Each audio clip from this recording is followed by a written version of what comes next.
শিক্ষা জাতির মেরুদণ্ড, কিন্তু আমাদের শিক্ষা ব্যবস্থা কি ভবিষ্যতের জন্য যথেষ্ট, নাকি এটি আমাদের সম্ভাবনাকে বাধাগ্রস্ত করছে? আজকের এই ভিডিওতে আমরা জানবো বাংলাদেশের শিক্ষা ব্যবস্থার বাস্তব চিত্র। প্রতি বছর হাজার হাজার শিক্ষার্থী ভালো ফলাফল করছে, কিন্তু চাকরির বাজারে গেলে দেখা যায় প্রতিযোগিতা অনেক বেশি। তাহলে প্রশ্ন হলো, আমাদের শিক্ষা ব্যবস্থা কি আমাদের বাস্তব জীবনের জন্য প্রস্তুত করছে? সরকার প্রাথমিক শিক্ষা বাধ্যতামূলক করেছে, ফলে শিশুরাও স্কুলমুখী হয়েছে। তবে সমস্যা রয়ে গেছে: অতিরিক্ত শিক্ষার্থী, কম শিক্ষক, পর্যাপ্ত মানসম্পন্ন শিক্ষার অভাব। ফলাফল, শিক্ষার্থীরা পর্যাপ্ত মনোযোগ পাচ্ছে না। আমাদের শিক্ষা ব্যবস্থার সবচেয়ে বড় চ্যালেঞ্জ মুখস্থ নির্ভরতা। বিশ্ববিদ্যালয়ে ভর্তি হওয়া মানে কি চাকরি পাওয়া? উচ্চশিক্ষা ও চাকরি বাজারের মধ্যে বিশাল ব্যবধান রয়েছে।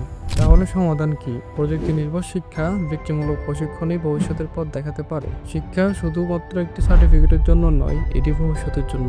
দক্ষতা ও বাস্তবমুখী শিক্ষা নিশ্চিত করতে পারলেই বাংলাদেশ হয়ে উঠবে একটি আত্মনির্ভরশীল দেশ।